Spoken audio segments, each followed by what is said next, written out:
월요일 새벽 묵상 함께 나누도록 하겠습니다. 오늘 함께 나눌 말씀은 사도행전 18장 24절에서 19장 7절까지의 말씀입니다. 사도행전 18장은 바울이 2차 전도 여행을 마무리하는 모습과 3차 전도 여행을 시작하는 부분으로 이렇게 기록되어 있습니다. 특별히 18장 전체에는 바울 이외에 명확한 이름이 밝혀진 인물들이 9명이나 등장하게 됩니다. 이 중에서 아가야 총독인 갈리오와 회당장 소스네데 2명을 제외한 나머지 7사람은 모두 바울의 사역을 도운 일꾼들이었습니다.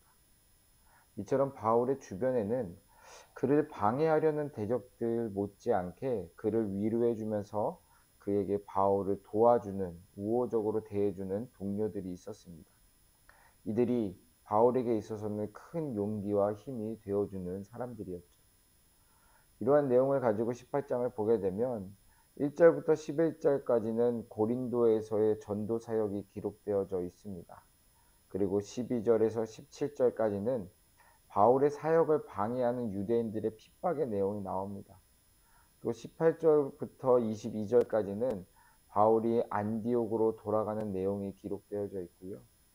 23절부터 28절까지는 제3차 전도 여행의 시작을 알리는, 그리고 아볼로가 사역에 등장하는 모습을 보게 됩니다.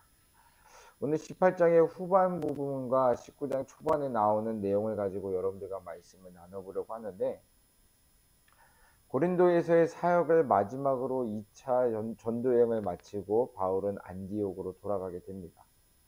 그리고 얼마간 안디옥에서 머문 후에 다시 3차 전도 여행을 떠나게 되는데요. 그 얼마간 안디옥에서 머무는 시간 가운데 아마 3차 전도 여행은 어떻게 진행해야 될지 기도하면서 준비하는 시간이 아니었나라는 생각을 해보게 됩니다.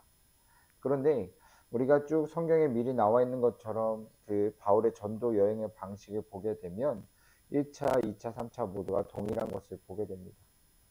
바울은 영적으로 어린 교회들을 먼저 돌아보는 것으로 시작하여서 새로운 지역의 복음을 확장하는 것으로 선교 여행을 하게 됩니다. 왜 먼저 교회들을 돌아보는 것으로 시작하냐면, 영적으로 어린 성도들을 돌보지 않았을 때에 그들에게 어떠한 위험이 닥치게 될지를 너무나도 잘 알고 있었기 때문입니다. 실제로 이러한 일들이 갈라디아 교회에서 일어나는 것을 보게 되죠. 갈라디아 교회에 유대의 거짓 교사들이 들어와 율법을 지켜야 구원을 받을 수 있다고 가르쳤습니다. 바울이 가르친 복음과 다른 내용이었죠. 그래서 갈라디아 교회 성도들은 거짓 교사들의 그릇된 가르침으로 인하여 복음에서 떠나게 되었고, 바울은 이런 그들을 책망하며 그들을 다시 그리스도 안에서 바르게 세워주기 위해서는 자신에게 해산의 고통이 따른다는 말까지도 하였습니다. 즉, 돌보지 않으면 상처를 입을 수 있기 때문에 먼저 성도들의 영적인 안위를 위해서 돌보는 것으로부터 사역을 시작했던 것입니다. 특히 3차 전도여행은 교회를 돌보는 것에 초점이 맞춰져 있습니다. 1차, 2차 전도여행 시 방문했던 갈라디아 교회와 갈라디아와 부르기아 지방을 차례로 방문하여 그곳에 새로 태어난 교회들을 돌봄으로 그들의 믿음을 굳게 해 주었습니다. 그리고 에베소를 방문하였습니다. 바울의 사역 중에 에베소 사역이 중심이 된 지역입니다. 바울과 그 일행이 에베소에 이르렀을 때 그곳에서 아볼로를 만나게 됩니다. 그는 많은 것을 배운 사람이고 학문이 뛰어난 사람입니다. 그런데 그와 함께 성경도 잘 아는 사람이었습니다. 그는 주의 도를 배우는데 열심히 예수에 관한 것을 가르쳤습니다. 그러나 그에게 문제가 하나 있었는데, 그는 요한의 세례만 알고 있었다는 것입니다. 그런 그에게 아굴라와 브리스길라는 그의 부족한 점이 무엇인지 알고 복음을 자세하게 가르쳐 주었습니다. 그렇게 복음에 대해서 자세하게 배운 아볼로는 아가야에서 성경으로는 예수는 그리스도다라고 증거함으로 그리스도인들에게는 많은 유익을 주었습니다. 또 복음을 반대하는 유대인들에 대해서는 논증을 통하여 그들의 그릇됨을 증명하는 사람이 되었습니다. 이렇게 하여 아볼로는 온전한 복음을 전할 수 있는 사람으로 그에게 주어진 사명을 잘 감당해 나아가는 사람이 되었습니다. 아볼로가 고린도에 있을 때 바울은 교회들을 돌보고 에베소에 이르렀습니다. 그리고 이곳에 그리스도인들을 만나서 성령의 세례에 대해서 알고 있는지 물어보게 됩니다.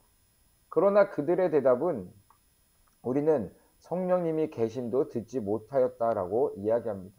그리고 우리는 요한의 세례만 안다고 말하죠. 그래서 바울은 그들에게 세례 요한이 주님에 대하여 증거한 내 뒤에 오시는 이를 믿으라는 말을 상기시켜 주면서 주 예수의 이름으로 세례를 받게 하고 안수하여 주었습니다. 이때 놀라운 일이 일어나죠. 성령께서 그들 가운데 임하시고 그들이 방언도 하고 예언도 하게 되었습니다. 사랑하는 성도 여러분, 오늘 아볼로를 보더라도 그리고 에베소에 있는 어떤 제자들도 그렇고 그들은 하나같이 하나만 알고 둘은 알지 못하는 상황이었습니다. 하나는 세례 요한의 세례이며 둘은 세례 요한이 말한 예수 그리스도의 이름으로 받는 세례입니다. 그런데 아볼로에게는 아굴라와 브리스길라가 복음에 대해서 자세하게 가르쳐 주었고 어떤 제자들은 바울이 복음에 대해서 말하여 주었습니다. 여기서 우리는 생각해 볼 수 있는 것은 복음을 확실히 알 때와 그렇지 않을 때의 모습이 다르다는 것입니다. 복음을 우리가 제대로 알고 믿고 있다면 그 복음으로 인하여 우리는 다른 것을 말하지 않고 오직 오늘 우리들에게 있게 한 복음에 대해서만 말할 것입니다. 그리고 우리가 복음을 제대로 믿고 있다면 예수 그리스도의 이름으로 세례를 받은 우리들에게 성령이 임하며 방언도 하고 예언도 하고 여러 가지 각자에게 주어지는 은사들이 나타나야 한다는 겁니다. 그런데 오늘날 많은 사람들은 이 복음에 대해서 제대로 알려고 하지도 않고 예수 그리스도의 이름으로 세례를 받는다고 하여도 그저 교회의 일원이 되기 위하여 받는 하나의 의식으로만 생각하고 있기 때문에 본문에서 나오는 일들이 일어나지 않게 되는 것입니다. 그런데 원래는 제대로 알고 제대로 믿는다면 아볼로처럼 어떤 제자들처럼 놀라운 은혜가 임해야 한다는 것입니다. 사랑하는 성도 여러분, 아볼로와 어떤 제자들의 모습을 보면서 오늘 우리들의 모습을 좀 비교해 보시면 좋을 듯 합니다. 나는 지금 복음에 대해서 자세히 알고 있는지, 알려고 하는지, 그리고 그 복음을 온전히 믿고 있는지, 우리 신앙의 그런 여정을 다시 한번 돌아보는 시간을 가지시기를 주님의 이름으로 축원합니다.